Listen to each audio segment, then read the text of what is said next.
Assalamualaikum warahmatullahi wabarakatuh. Innal hamdalillahi nahmaduhu wa nasta'inuhu wa nastaghfiruh wa na'udzu billahi min shururi anfusina wa min sayyiati a'malina. May yahdihillahu fala mudhillalah wa may yudlil fala hadiyalah. Wa asyhadu an la ilaha illallah wahdahu la syarikalah. Wa asyhadu anna Muhammadan abduhu wa rasuluhu la nabiyya ba'dah. Allahumma salli wa sallim wa barik ala nabiyyina Muhammadin wa ala alihi wa sahbihi ajma'in. Ya ayyuhalladzina amanu taqullaha haqqa tuqatih wa la tamutunna illa wa antum muslimun. Ya ayyuhan nasu taqu rabbakumul ladzi khalaqakum min nafsin wahidah wa khalaqa minha zawjaha wa batha minhuma rijalan katsiran wa nisaa'a wattaqullaha alladzi tasaaluna bihi wal arham innallaha kana 'alaikum raqiba. Ya ayyuhalladzina amanu taqullaha wa qulu qawlan sadida yuslih lakum a'malakum wa yaghfir lakum dhunubakum wa may yuti'illaha wa rasulahu faqad faza fawzan 'azima. Amma ba'd, fa inna asdaqal hadithi kitabullah wa khairal hadi hadi Muhammadin sallallahu alaihi wasallam wa syarrul umuri muhdatsatuha fa inna kulla muhdatsatin bid'ah wa kulla bid'atin dhalalah wa kulla dhalalatin finnar. Bapak-bapak dan ibu-ibu, saudara-saudari jamaah Masjid Imam Syafi'i yang dirahmati Allah Subhanahu wa taala, serta bapak-bapak dan ibu-ibu muslimin dan muslimat dimanapun berada yang menyimak kajian ini, yang semuanya semoga senantiasa dirahmati Allah Subhanahu wa taala. Alhamdulillah, kita senantiasa memanjatkan rasa syukur kehadirat Allah Subhanahu wa taala atas nikmat hidayah khususnya dan nikmat-nikmat lain pada umumnya, dan lebih khusus lagi atas nikmat pada malam hari ini Allah Subhanahu wa taala masih memberikan semangat di dalam dada kita sehingga kita bergegas untuk hadir melaksanakan perintah Allah Subhanahu wa taala, salat berjamaah dan dilanjutkan dengan bersama-sama mengkaji kajian-kajian di dalam agama kita, yang mudah-mudahan semua ini benar-benar bisa meningkatkan taraf dan level keimanan kita kepada Allah Subhanahu wa taala. Bapak Ibu, saudara-saudari yang dimuliakan Allah Subhanahu wa taala, ada pepatah dalam bahasa Indonesia yang sangat terkenal yang berbunyi, tak kenal maka tak sayang. Maka ketika kita ingin lebih sayang dan lebih cinta kepada Rasulullah Muhammad sallallahu alaihi wasallam, maka kita harus lebih mengenalnya. Salah satu di antara sebab seseorang akan dekat dengan Rasulullah sallallahu alaihi wasallam di akhirat, yakni ketika orang tersebut mencintai Rasulullah Muhammad sallallahu alaihi wasallam. Ada sebab-sebab lainnya, di antaranya taat kepada Allah dan Rasulnya, kemudian juga termasuk memperbanyak sujud, yaitu dengan cara mengerjakan salat sunnah, termasuk juga berakhlak mulia. Ini adalah perkara yang menjadi sebab dekatnya dan bertemannya kita dengan Rasulullah sallallahu alaihi wasallam. Termasuk juga merawat anak-anak yatim, termasuk juga mendidik dan membesarkan minimal 2 anak perempuan. Termasuk juga di dalamnya doa kepada Allah Subhanahu wa taala, minta dijadikan temannya Rasulullah sallallahu alaihi wasallam. Sebagaimana doanya Abdullah bin Mas'ud radhiyallahu anhu. Beliau berdoa kepada Allah, Allahumma inni as'aluka imanan la yartad wa na'iman la yanfad wa murafaqata Muhammadin sallallahu alaihi wasallam fi a'lal jannatil khuld. Ya Allah, aku meminta kepada Engkau keimanan yang kokoh sehingga tidak murtad lagi. Dan aku meminta kepada Engkau ya Allah kenikmatan-kenikmatan yang tiada putusnya. Dan aku meminta kepada Engkau ya Allah untuk menjadi teman dekatnya Rasulullah Muhammad sallallahu alaihi wasallam di surganya yang tinggi dan kekal abadi. Maka salah satu dari sebab agar kita dekat dengan beliau sallallahu alaihi wasallam adalah mencintai beliau. Sebagaimana dalam hadis yang diriwayatkan Imam Muslim dari sahabat Anas bin Malik radhiyallahu anhu. Ada seorang lelaki bertanya kepada Rasulullah, "Ya Rasulullah, kapan terjadinya kiamat itu?" Rasulullah lantas balik bertanya, "Kamu bertanya tentang kapan kiamat, apakah yang sudah kamu persiapkan untuk menyongsong hari kiamat?" Lelaki ini menjawab, "Tidak ada wahai Rasulullah, kecuali modal saya cuma satu, yaitu saya sangat mencintai engkau wahai Rasulullah." Lalu Rasulullah menegaskan dan menutup memungkas hadisnya dengan menyatakan, "Anta ma'aman ahbabta." Engkau akan bersama di akhirat kelak dengan orang yang engkau cintai. Maka sahabat Anas bin Malik mengatakan, "Saya sangat bahagia dengan sabda beliau yang terakhir tadi. Karena saya mencintai Rasulullah sallallahu alaihi wasallam, saya mencintai Abu Bakar, saya mencintai Umar ibn Khattab, karena saya berharap bisa berteman dengan mereka semuanya di dalam surganya Allah Subhanahu wa taala." Maka Bapak Ibu, saudara-saudari yang dimuliakan Allah Subhanahu wa taala, untuk menaikkan level cinta kita kepada Rasulullah sallallahu alaihi wasallam, kita harus lebih mengenal beliau. Salah satunya adalah dengan cara mengenal sirah nabawiyah. Dan salah satu sisi dari sirah ini adalah salah satunya saja, yaitu mengenal dan mengetahui, mempelajari dan mengambil ibrah dari perang-perangnya Rasulullah sallallahu alaihi wasallam. Karena mungkin sedikit sekali dari kaum muslimin yang mengambil bagian dari sisi ini. Padahal Bapak Ibu jamaah sekalian yang dimuliakan Allah, di dalam peristiwa perang-perangnya Rasulullah sallallahu alaihi wasallam banyak sekali ilmu, banyak sekali hikmah, banyak sekali pelajaran yang bisa kita petik, yang bisa jadi tidak kita dapatkan dalam sisi-sisi kehidupan Rasulullah yang lainnya. Kemudian juga kita menuju akhir zaman yang semakin dekat dengan kiamat, maka tidak akan bisa dihindari dan dipungkiri kita akan menghadapi peperangan yang sangat banyak. Mungkin juga kita, mungkin anak-anak kita, mungkin anak cucu-cucu kita. Yang jelas pasti ini karena adalah nubuwah Rasulullah sallallahu alaihi wasallam. Bahkan pada puncaknya perang itu adanya perang Malhamatul Kubra. Malham dari laham itu artinya daging. Malham berarti tempat penyembelihan, tempat pembantaian. Kubro yang sangat besar. Ini adalah perang terbesar sepanjang sejarah manusia dan belum terjadi dan pasti akan terjadi. Dan sebelum perang itu banyak sekali peperangan-peperangan yang akan dihadapi kaum muslimin. Maka boleh jadi kita meninggal sebelum terjadinya perang-perang itu, tapi anak-anak kita mungkin mengalaminya, atau mungkin cucu kita, atau buyut kita. Maka mempelajari sirah Nabi dalam sisi perang-perang beliau ini akan menjadi bekal yang sangat penting, yang akan kita serap, kita pelajari, dan kita tularkan, kita ajarkan kepada anak-anak dan cucu kita. Bagaimana jalannya pertempuran-pertempuran Rasulullah SAW, apa pemicunya, bagaimana pengaturan pasukan, bagaimana pengiriman pasukan intelijen, bagaimana cara sistem komando, bagaimana strategi maju dan mundurnya pasukan, kemudian bagaimana menerapkan hukum-hukum fikih saat perang, dan juga bahkan hukum-hukum yang lainnya terkait pernikahan, hukum budak, hukum ghanimah dan sebagainya. Maka ini ilmu-ilmu yang sangat penting bagi kita semuanya.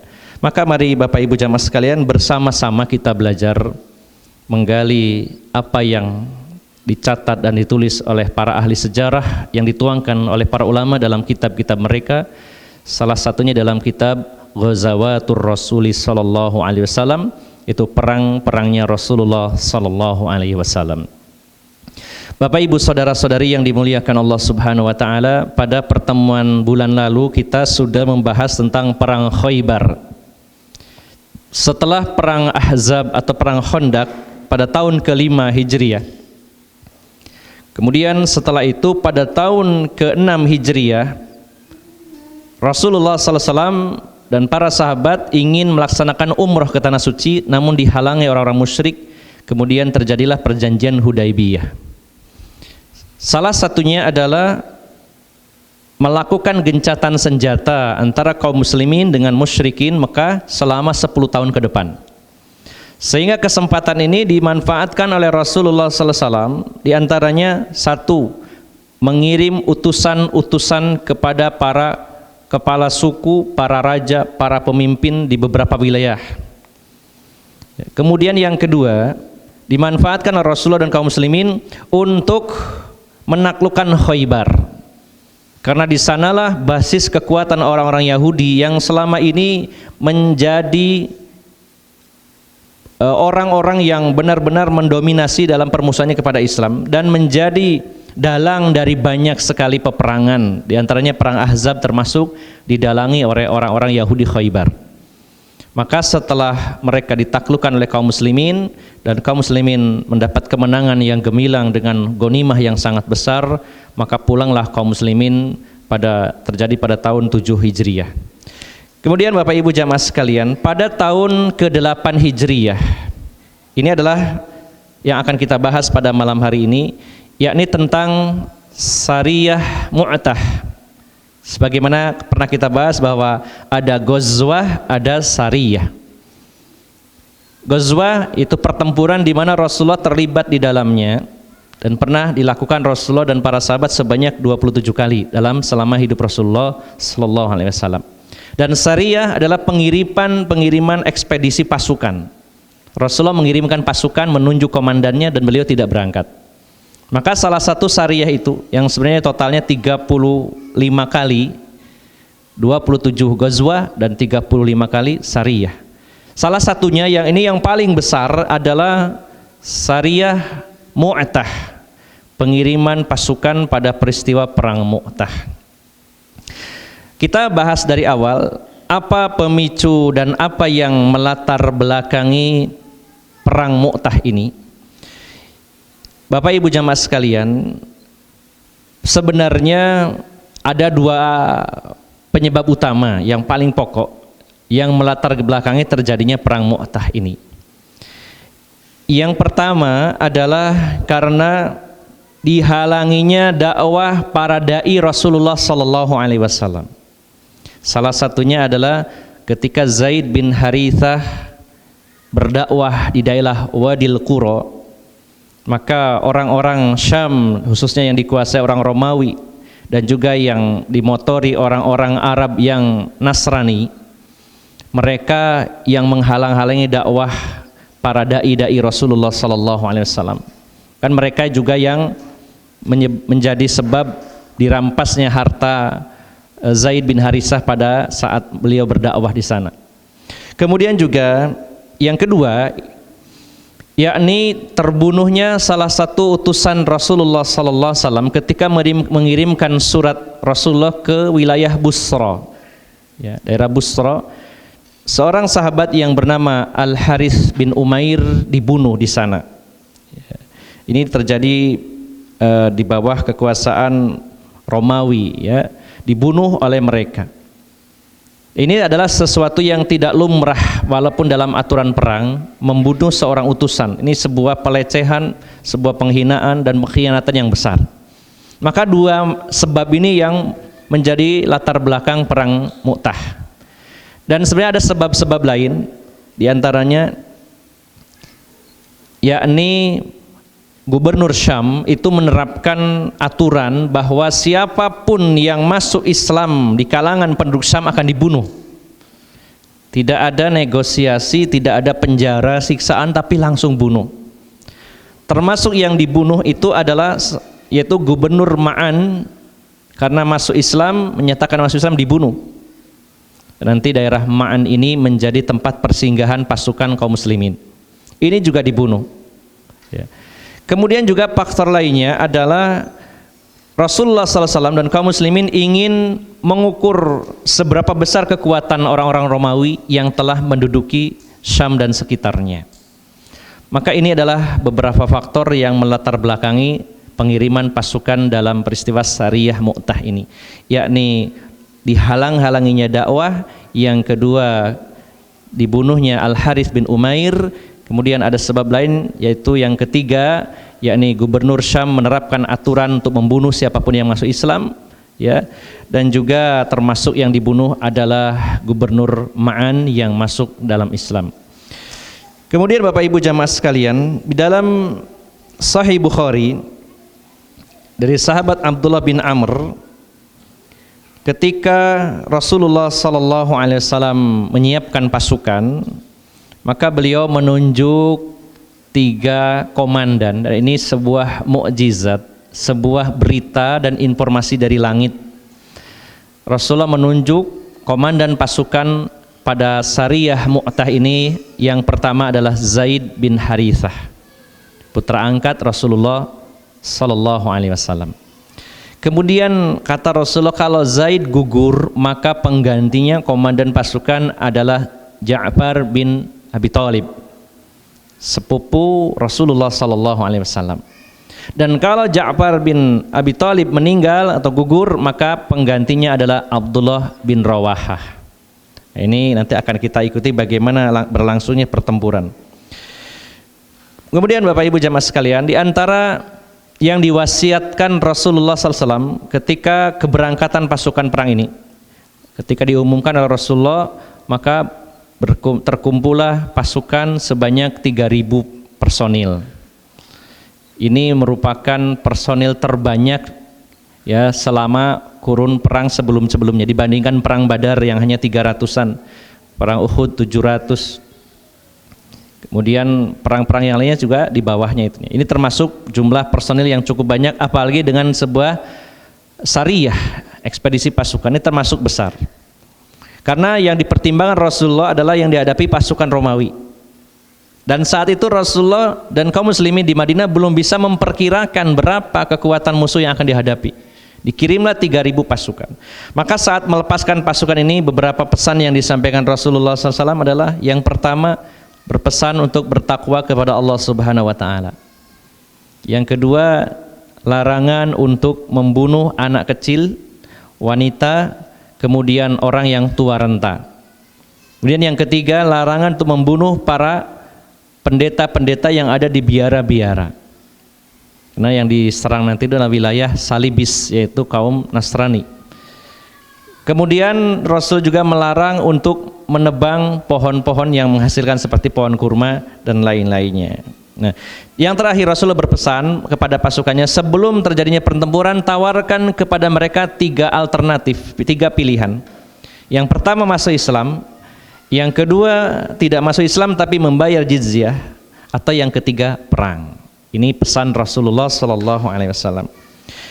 Maka ketika kaum muslimin akan berangkat menuju Mu'tah ini, kaum muslimin yang tidak berangkat menyalami pasukan yang akan berangkat, termasuk Rasulullah SAW.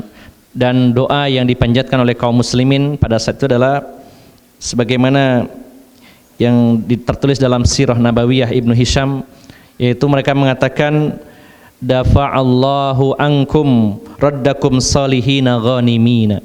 Semoga Allah Subhanahu wa Ta'ala melindungi kalian dan semoga kalian kembali dalam keadaan baik-baik saja dan membawa ghanimah.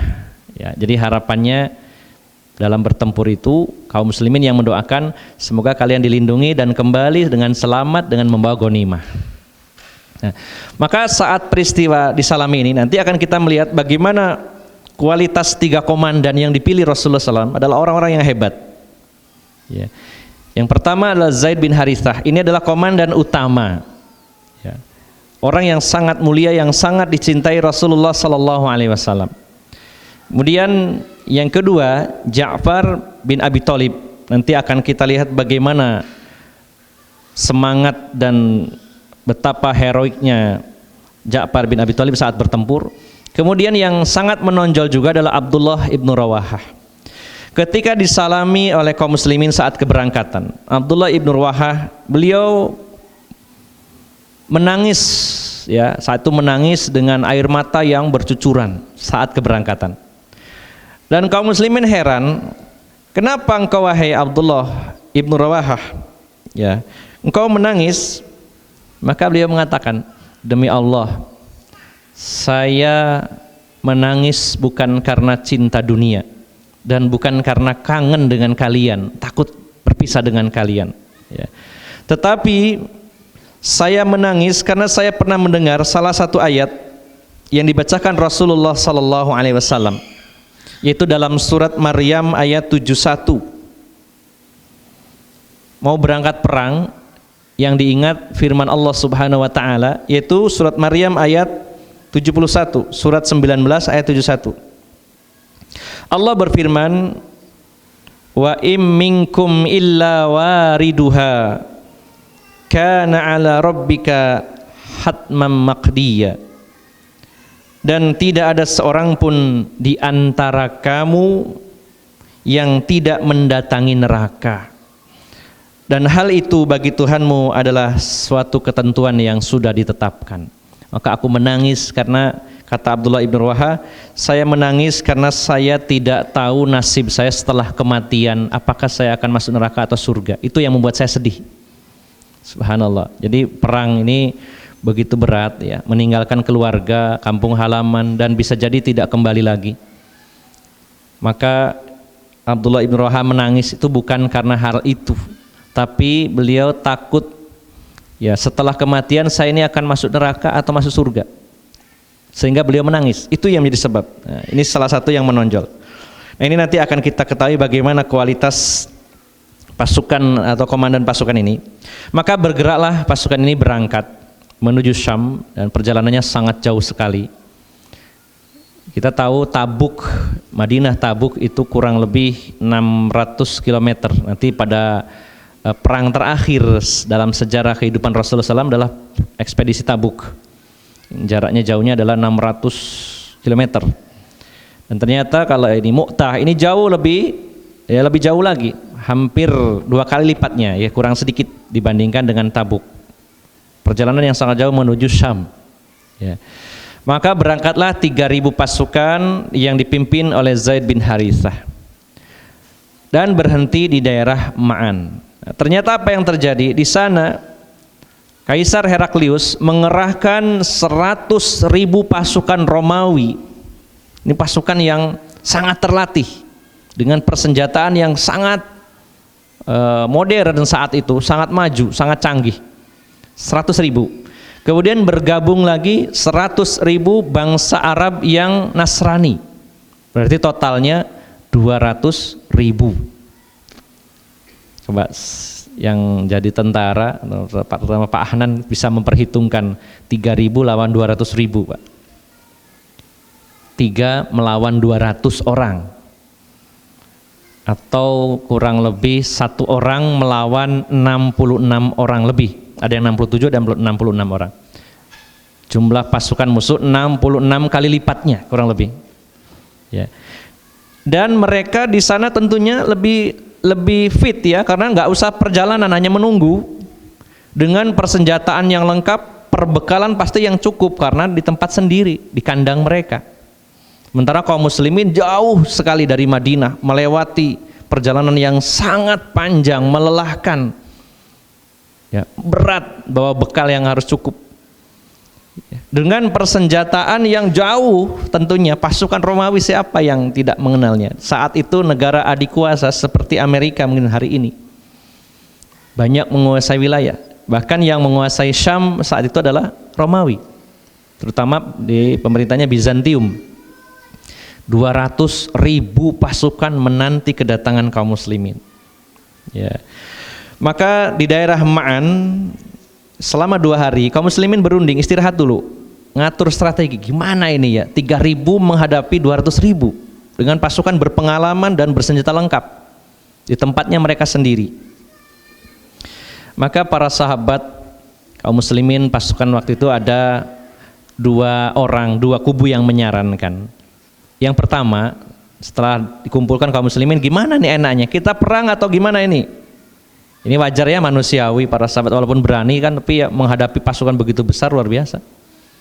Maka sebagian dari sahabat Nabi SAW menyarankan sebaiknya kita jangan maju dulu, kita minta atau ngirim surat kepada Rasulullah SAW mengabarkan tentang kondisi di sini, dengan harapan Rasulullah SAW akan menambah bala bantuan pasukan. Kita tunggu sampai mereka datang. Ya. Lalu sebagian lagi menyarankan kepada Zaid bin Harisah, wahai komandan Zaid bin Harisah, kita sudah menginjakkan kaki di sini, ini sudah prestasi yang hebat. Musuh sudah mulai mempertimbangkan, saat kita datang saja mereka sudah mikir, sudah cukup gentar. Maka ini sudah lumayan, tapi karena pasukan musuh besar, sebaiknya kita pulang saja, mundur. Bukan karena tidak berani, bukan karena takut, tapi pasti ada perhitungan-perhitungan. Ya. Dalam bahasa kita, wah ini mati konyol ya melawan segitu besarnya. Orang yang sedikit ditawur orang banyak, yang sedikit ini sudah lelah jauh dengan senjata yang lebih sedikit. Pasti semua ahli perang akan memikirkan masalah ini. Pasukan yang sangat tidak seimbang. Maka saat itu Bapak Ibu jamaah sekalian, Abdullah ibn Rawahah tampil di hadapan kaum muslimin.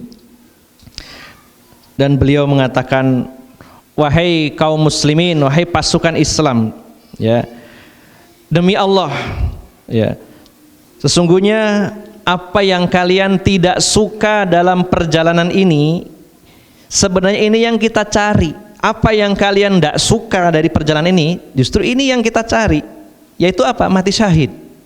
Ya. Lalu beliau menegaskan, kita tidak memerangi manusia karena jumlah mereka. Oh, kalau sedikit diperangi, kalau banyak enggak. Bukan itu alasan kita.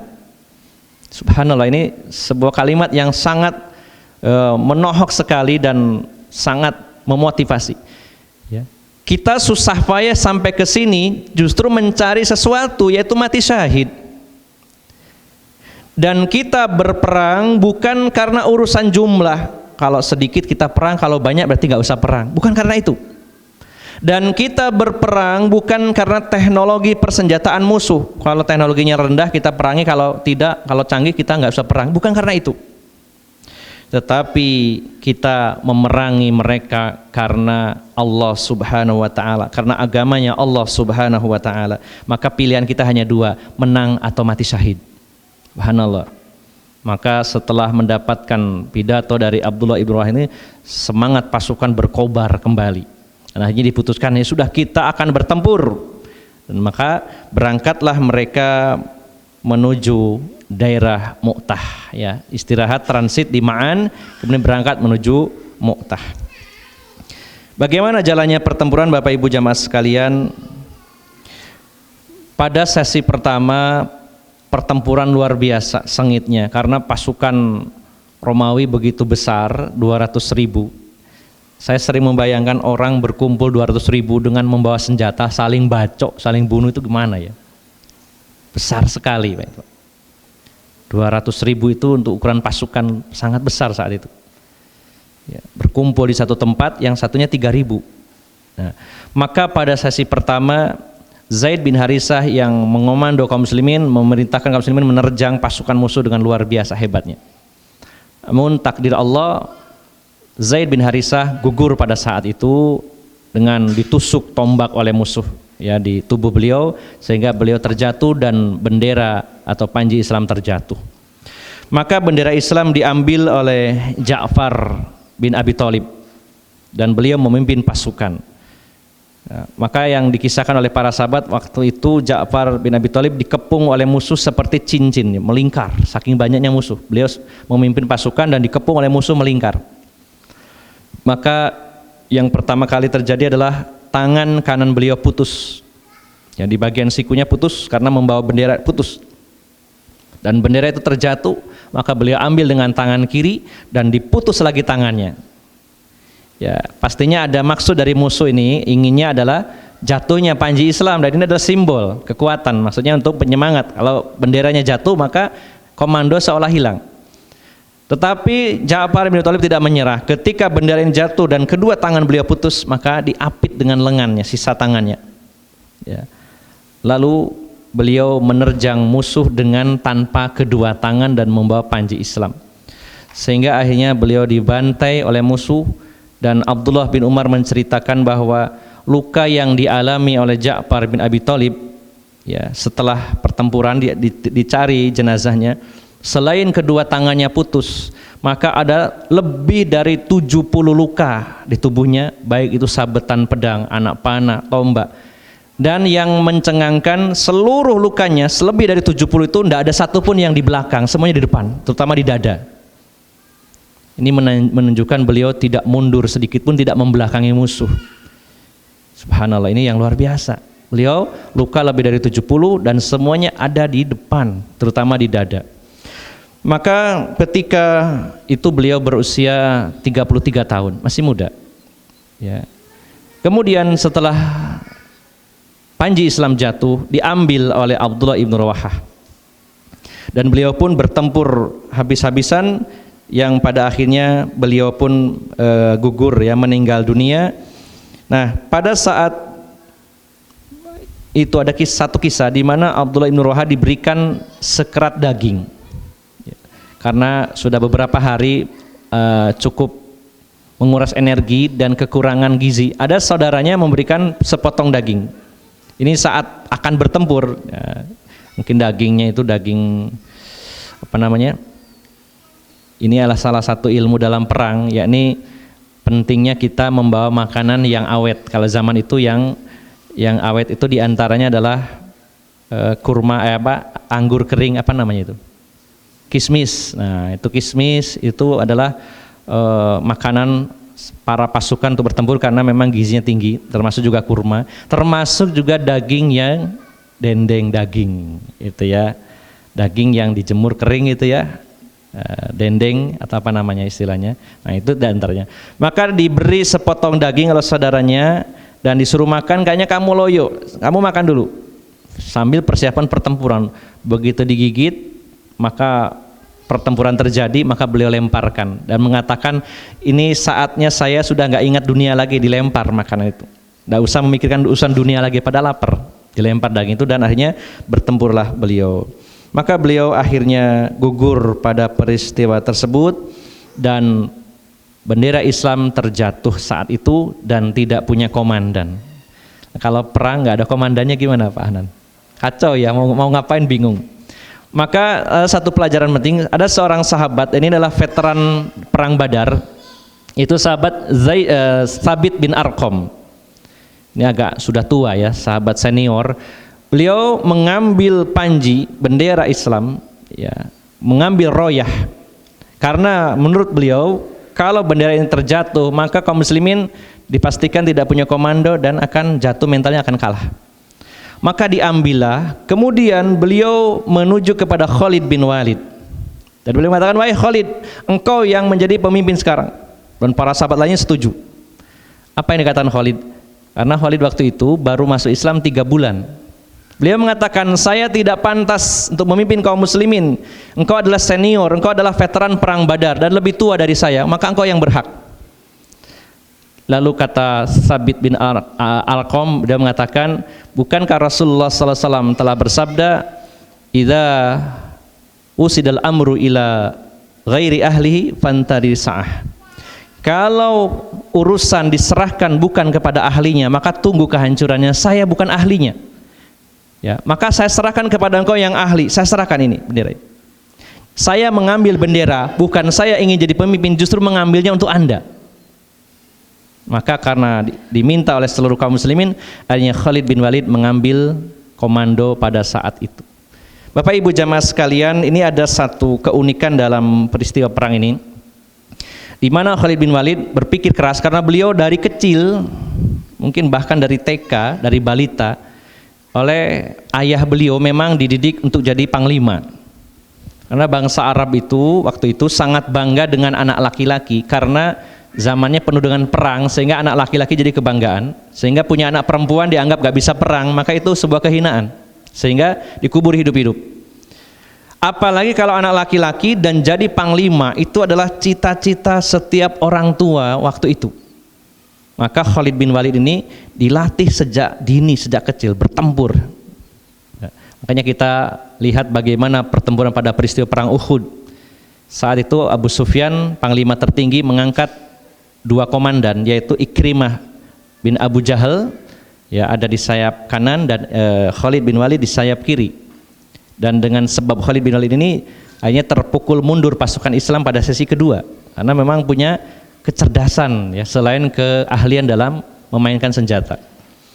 Maka para sahabat tahu kualitas Khalid bin Walid, walaupun usianya baru 3 bulan masuk Islam, diberikan komando waktu itu. Apalagi situasinya genting, menghadapi pasukan ratusan ribu, ya, tentunya tidak mungkin di sana harus berdebat ribut siapa yang jadi komandannya, harus cepat. Maka Khalid bin Walid akhirnya menerima tawaran itu. Apa yang dilakukan Khalid bin Walid? Beliau seorang ahli militer yang luar biasa. Beliau yang pertama menganalisa dulu, kira-kira kalau perang ini berlanjut, ini bagaimana akibatnya, ya, walaupun itu di luar istilahnya di luar hitungan manusia, karena Allah tidak tahu seperti apa nanti memberikan keputusan, tapi manusia punya hitungan. Apalagi orang ahli dalam strategi perang pasti bisa menghitung apakah harus maju atau harus mundur atau berstrategi atau bagaimana. Khalid bin Walid menganalisa, dihitung-hitung, ini kalau dilanjutkan perang ini, maka akan terjadi pembunuhan massal kaum muslimin. Itu perkiraan dari Khalid bin Walid. Bukan karena tidak berani, tapi kalau dilanjutkan, ini adalah sama saja dengan, ya, menyiapkan pembunuhan massal untuk 3.000 pasukan tadi. Sehingga yang dipikirkan oleh Khalid bin Walid adalah bagaimana caranya untuk mengevakuasi pasukan dengan aman. Nah, di sini letaknya Bapak Ibu jamaah sekalian. Karena pasukan yang kecil dikepung dengan pasukan besar, untuk selamat saja itu sangat susah, apalagi untuk menang. Secara logika begitu. Jadi jangankan untuk memenangkan, untuk melepaskan diri, untuk mengevakuasi pasukan, ini butuh strategi yang jitu di sini. Tidak mudah. Coba tanya sama tentara, kalau sudah terkepung, untuk lolos saja udah alhamdulillah itu. Ya. Jadi yang dipikirkan oleh Khalid bin Walid ini, kalau dilanjutkan akan terjadi pembunuhan massal, tapi kalau mundur butuh strategi gimana caranya supaya melepaskan pasukan. Maka diputuskan oleh Khalid bin Walid, dan ini disepakati oleh para sahabat waktu itu, bagaimana caranya supaya mundur dulu dan mundur dalam keadaan selamat, tidak menambah korban. Apa yang dilakukan Khalid bin Walid? Di malam harinya Khalid mengatur pasukan, yang kemarin di sayap kiri pindah ke kanan, yang kanan ke kiri. Kemudian yang kemarin terdepan dengan yang tengah ditukar. Dan diminta oleh Khalid bin Walid, besok saat kita bertempur harus dengan full power, dengan energi yang besar. Harus beda dengan hari sebelumnya. Apa tujuannya? Tujuan utamanya adalah mengecoh musuh. Mereka menganggap bahwa bala bantuan telah datang, karena semangatnya tinggi, pasti orang baru nih, baru datang. Kalau yang kemarin-kemarin harusnya kan sudah loyo, ini kok kuat-kuat. Yang kedua kok kostumnya orang-orangnya beda, beda dengan yang kemarin, padahal ditukar, semua ditukar saja. Namanya orang banyak kan tidak ngitung, ya. Pokoknya ada perbedaan ini orang-orangnya. Nah, sehingga keesokan harinya terjadi lagi pertempuran yang besar, dan orang Romawi benar, waduh ini orangnya baru lagi kemarin aja yang 3.000, kita sudah dibuat kalang kabut, susah ngalahkannya walaupun 3.000. Apalagi kalau datang lagi, ini bahaya ini. Ya. Sehingga akhirnya apa yang terjadi? Mereka kendor, down waktu itu semangatnya pasukan Romawi. Tetapi Khalid bin Walid sudah memutuskan bukan saatnya kita tuh bertempur terus, justru gimana caranya supaya mundur dengan selamat. Dan kendornya semangat pasukan Romawi ini menjadi momen penting bagi pasukan kaum muslimin. Apa yang dilakukan Khalid bin Walid? Yang pertama bergeser adalah pasukan kiri dan kanan. Pasukan kiri kanan mundur supaya lepas dulu, ya, lepas dulu secara perlahan dan melindungi pasukan yang di tengah. Nah, setelah itu aman, yang kiri kanan aman, baru yang tengah mundur. Dan ternyata pasukan Romawi tidak mengejar, karena berpikir, wah ini kemarin 3.000 saja kita dibuat kelabakan, korban jiwa akan banyak. Maka mereka pun akhirnya mundur, sama-sama mundur. Dan dalam peristiwa perang itu yang meninggal dari pasukan kaum muslimin hanya 12 orang. Bayangkan Pak, 3.000 lawan 200.000 yang meninggal cuma 12 orang.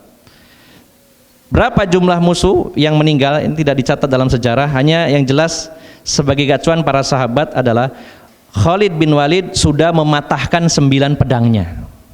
Ya. Hanya tersisa tinggal 1 pedang dari Yaman yang paling kuat. Nah, kalau pedang sampai patah, itu 1 pedang udah membunuh berapa? Padahal Khalid bin Walid itu dikenal bahwa setiap sabetan pedangnya pasti membunuh, tidak pernah meleset. 1 pedang berapa yang terbunuh? Ini 9 pedang sudah patah, yang tinggal tersisa yang ke-10. Jadi bawa pedangnya banyak juga Pak ya. Kalau bawa pedang 1, bahannya dari baja strip, waduh, belum dipakai sudah patah ya, luar biasa ini. 10 pedang hanya tersisa 1. Ini baru Khalid bin Walid. Nah, sisa pasukan yang sekian ribu tadi, berapa dia membunuh? Maka bisa dihitunglah, perkirakan berapa banyak jatuh korban dari pihak musuh yang luar biasa. Nah, akhirnya pasukan Islam mundur. Nah, kemudian Bapak Ibu jamaah sekalian yang dimuliakan Allah Subhanahu wa taala, saat mendengar kabar pasukan Islam pulang, kaum muslimin menyambutnya di Madinah. Dan ada satu peristiwa di mana kaum muslimin sebagian yang tidak ikut berperang saat itu menaburkan pasir di hadapan pasukan Islam, dan mereka mengatakan, wah ini para pengecut kok pulang. Ada perkataan begitu. Karena ini baru terjadi dalam peristiwa perang di zaman itu, pasukan Islam mundur. Biasanya sampai habis-habisan begitu kan, mau habis semuanya nggak masalah. Tapi ini sebuah manuver dan strategi militer yang terbaru saat itu, mundur pasukan. Maka apa yang dikatakan Rasulullah SAW? Demi Allah, mereka bukan mundur, tapi untuk menyusun kekuatan kembali dan menyerang mereka kembali. Bukan mundur. Rasulullah menegaskan, mereka bukan para pengecut dan mundur, tapi mundur untuk menguatkan posisi dan suatu saat akan bertempur lagi. Dan jadi kenyataan pada pemerintahan Umar bin Khattab, Syam dan terutama Palestina, Baitul Maqdis takluk di bawah kaum muslimin ya. Walaupun saat itu belum bisa mengalahkannya, tapi di kemudian hari akhirnya kaum muslimin bisa menguasainya. Nah, kemudian Bapak Ibu jamaah sekalian yang dimuliakan Allah Subhanahu wa taala, apa pelajaran yang bisa kita petik dari peristiwa perang Mu'tah ini? Yang pertama adalah tentang urgensi pertempuran ini. Maksudnya itu nilai dari perang ini apa sebenarnya? Yang pertama, kaum muslimin jadi mengetahui seberapa kekuatan musuh yang ada di Syam, khususnya pasukan Romawi, sehingga bisa memprediksi, memperkirakan. Sebelumnya tidak ada prediksi. Setelah terjadi perang itu bisa memperkirakan bagaimana senjata mereka, bagaimana taktik perang mereka, bagaimana perlengkapannya, dan lain-lainnya hanya tahu kaum muslimin. Oh seperti itu, bisa dipelajari. Ya. Kemudian yang kedua, ini menjadi titik tolak nantinya untuk menaklukkan Syam. Ini adalah langkah awal, baru langkah awal. Makanya ada istilah gagal itu adalah keberhasilan yang tertunda. Ya, jadi jangan berhenti sampai di situ. Seringkali orang gagal itu adalah berhenti sesaat sebelum mencapai titik kesuksesan. Ya. Untuk mencapai titik kesuksesan sebenarnya tinggal sedikit lagi, tapi dia berhenti dan menyerah. Maka kaum muslimin tidak menyerah. Ini adalah titik awal, baru permulaan. Kemudian yang kedua, subhanallah ya.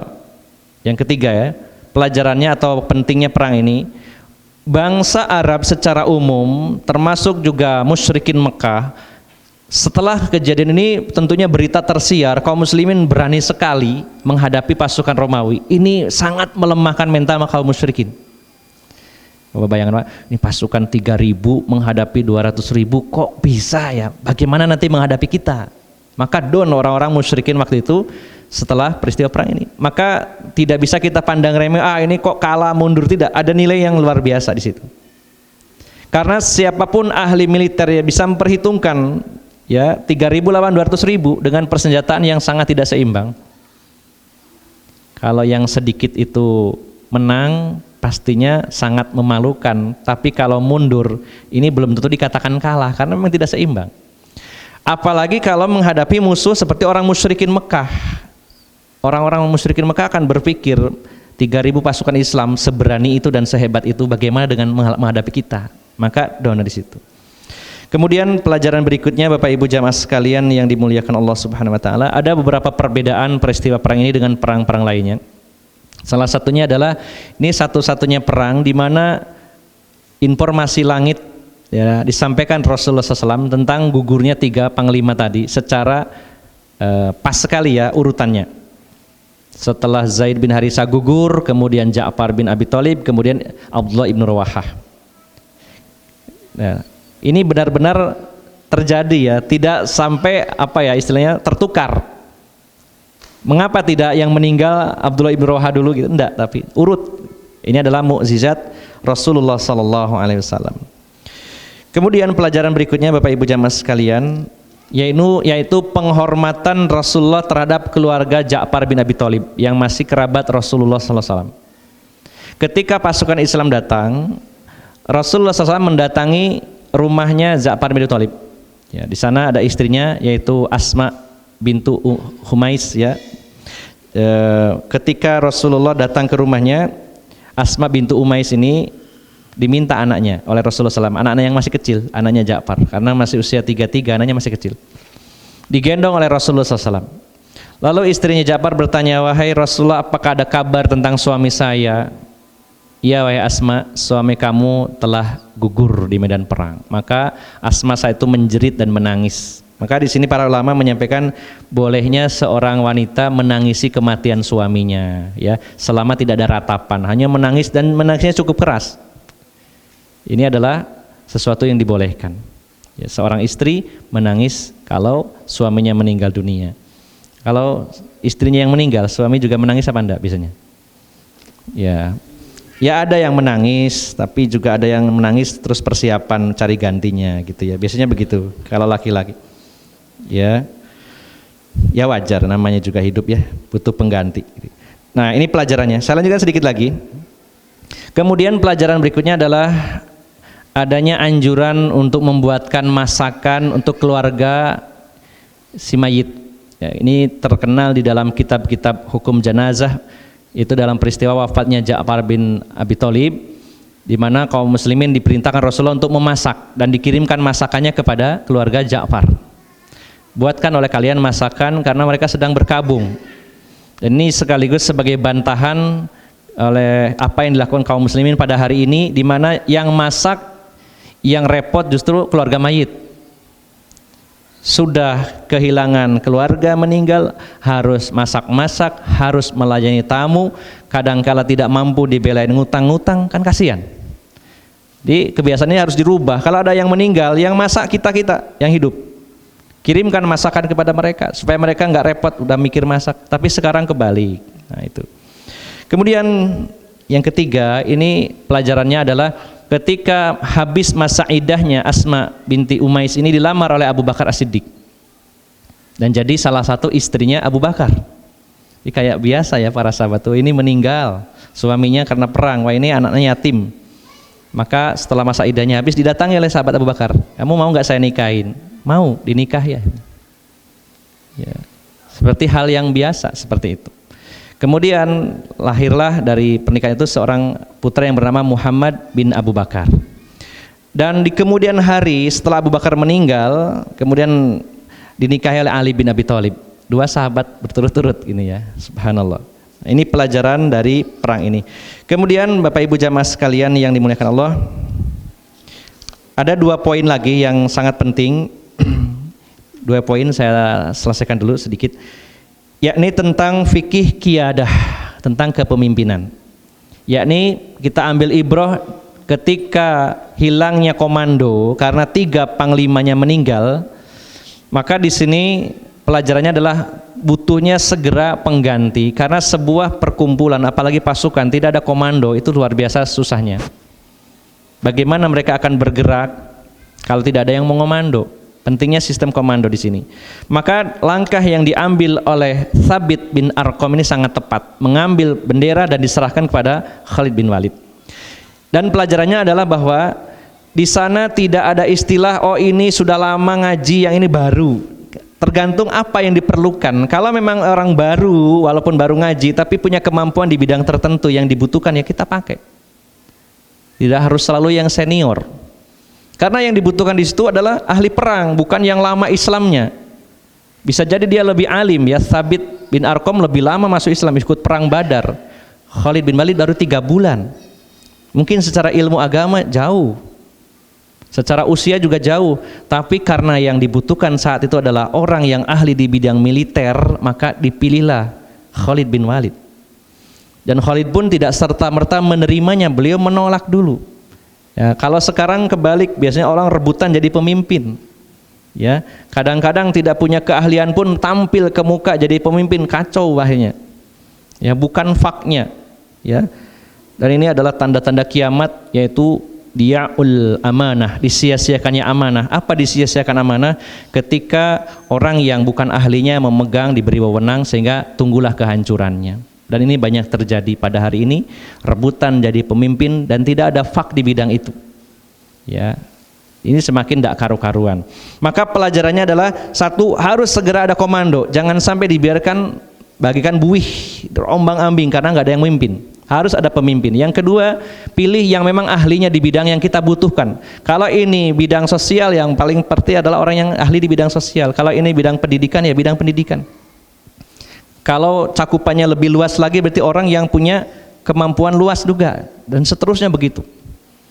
Nah, ini adalah pelajaran yang bisa kita ambil dari peristiwa. Yang terakhir adalah, yakni salah satu manuver Rasulullah untuk menghargai pemimpin ketika terjadi perbedaan pendapat. Saat itu Auf bin Malik